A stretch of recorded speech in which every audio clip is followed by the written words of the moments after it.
"Sir, this painting I drew it when I was 6," I said, my voice trembling slightly as I placed the small, almost forgotten piece of art on the gallery counter.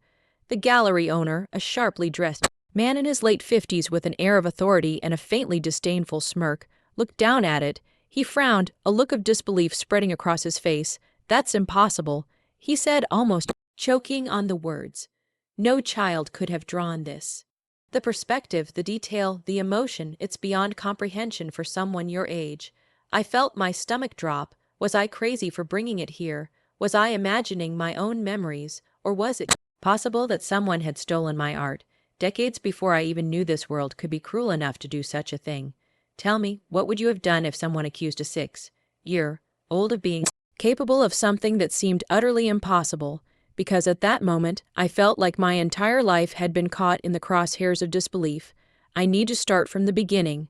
My name is Emily, and I grew up in a small, quiet town where most of my childhood revolved around crayons, coloring books, and my tiny desk by the window where I would draw for hours. My parents weren't artists. My mom was a nurse, my dad a factory worker, both loving but pragmatic, always insisting I focus on my studies rather than childish hobbies, but I couldn't help it. I was obsessed with drawing. Even at 6, I would spend entire afternoons sketching fantastical landscapes, animals, and portraits of people I barely knew, capturing expressions that sometimes seemed too mature for my age. Most of the time, I tucked these drawings into boxes or behind my bed, thinking they were just my silly little creations, nothing more.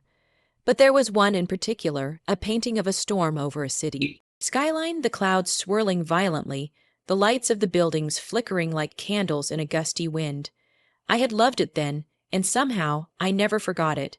Fast forward 25 years, life had taken me down a path I hadn't anticipated. I studied literature in college, got a desk job, and for a long time, my childhood passion for art lay dormant, buried under bills, meetings, and the relentless ticking of adult responsibilities. But last year, I felt this sudden, uncontrollable urge to revisit it, to dig through old boxes in my parents' attic. And there it was, the painting. Dusty, slightly faded, but still vibrant in its composition. I couldn't believe my eyes. The moment I picked it up, a flood of memories came rushing back. The smell of crayons, the feeling of paper under my tiny hands, the thrill of creating something that felt larger than life. It was almost like holding a time capsule, a direct link to the purest version of myself, the version that had no filters, no doubts, just raw imagination. I didn't know why, but I had this sudden, impulsive idea. I would take it to a real gallery. I needed someone else to see it, someone who could validate what I had always believed. My art had always been different. So I contacted a small but reputable gallery downtown, one known for showcasing emerging and unique artists. I arrived on a rainy Wednesday, the street slick with reflection, clutching the painting like it was a fragile treasure. The gallery was quiet, almost eerily so, with large canvases hung meticulously along the walls. I approached the counter where the owner, Mr. Hargrove, was sorting through some paperwork. I placed my painting down carefully. "Sir, I drew this when I was 6, I said, my voice cracking slightly. The words felt ridiculous as I said them out loud. I had rehearsed in my head for weeks, yet nothing could prepare me for the moment he actually looked at it. He raised his eyebrows, leaning forward, inspecting the piece with the kind of intensity that made me feel both nervous and exposed. He didn't speak at first. I could see his eyes darting from the stormy sky to the tiny yet precise details of the buildings, the minute expressions in the windows, the energy radiating from every brushstroke. Then he said the words I would never forget. "That's impossible. No 6-year-old could have done this." Impossible. My heart sank and anger bubbled up at the same time. How dare he? Didn't he see the signature at the bottom, faint but unmistakable, scribbled in childish handwriting? E.M. 1996. I felt like screaming, like he had just erased my entire childhood with a single dismissive phrase. But then the thought struck me. What if he was right? What if I had been wrong all along? My mind raced. Had I imagined drawing this as a child? Could someone else have painted it, and I had simply attached the memory to it? No, that wasn't possible.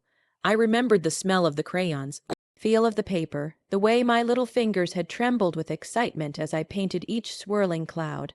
I knew it was mine, and I knew deep down that Mr. Hargrove didn't realize he was holding proof of something extraordinary, something that could challenge every assumption about what children are capable of. I told him, I know it sounds crazy, but it's true. I drew this when I was 6. Please just look at it more carefully. He sighed, leaning back in his chair, pinching the bridge of his nose. Do you have any proof? He asked, a hint of exasperation in his tone, and there it was, the real challenge. Proof. I dug through my bag and pulled out a faded envelope, wrinkled and almost falling apart. Inside were old photos of me at 6, sitting at my little desk by the window. Paint smudged all over my hands, a concentration etched across my tiny face. I even had a few other sketches from the same period, each demonstrating the same precocious skill, the same eye for detail.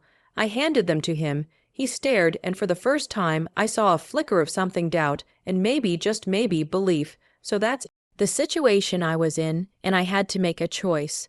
Before I tell you what happened next, I want you to pause and comment below what you would have done in my shoes. Would you walk away, ashamed, doubted, or would you insist, demand recognition for something you had poured your soul into, decades ago, when you were barely old enough to tie your own shoes? Mr. Hargrove took the photos, examined them with a growing intensity that made my heart pound. He turned back to the painting, this time leaning closer, running a finger gently over the paper, as if he could somehow feel the years that had passed, the energy embedded in the strokes. This is extraordinary. He whispered finally, I can't believe it. I've been in this business for over 30 years, and I've never seen anything like this. Are you sure you're not exaggerating? I shook my head vigorously, tears pricking the corners of my eyes. I swear it's true. I drew it. I always knew it was special, but I never expected anyone to believe me. Then came the most unexpected moment of all. He leaned back, a sly smile creeping onto his face. You know, we've recently had a submission for a competition, a contest of rare childhood artwork. It's almost like a collector's dream, extremely rare pieces drawn by kids with extraordinary talent. The problem is, someone submitted a painting that looks exactly like yours, but it's dated 15 years ago. No signature, nothing, just a canvas with the same city skyline, the same storm. You think you might have been copied. My mind reeled. That painting had been submitted to a prestigious gallery decades after I had drawn mine, and someone had claimed it as their own. Someone had taken my work, or perhaps the world had finally caught up to what I could do naturally as a child. I didn't know, and I had to admit, the thought both thrilled and terrified me. Over the next few weeks, I worked with Mr. Hargrove to trace the history of the mysterious submission. We contacted the gallery that had originally displayed it, combed through archives, and even found records of the artist who had claimed it.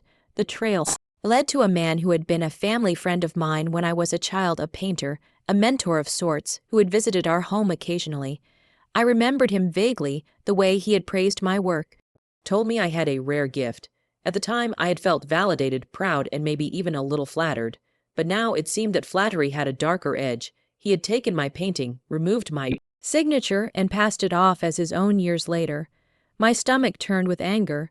This wasn't just disbelief. This was theft, and it had taken me decades to uncover it. When we confronted him, he was smug, unrepentant. Children can't produce work like that, he said, echoing Mr. Hargrove's initial disbelief. I merely enhanced it. But we had proof, photos, sketches, and my childhood testimony. I remember looking him in the eye and feeling the years of frustration and disbelief boil over. I didn't shout. I didn't need to. I simply said, this is mine.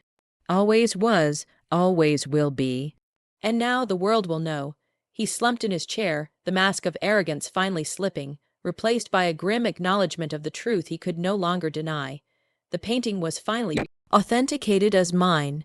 Mr. Hargrove arranged a special exhibition highlighting my journey from a 6-year-old child prodigy to the woman standing before him. The opening night was surreal.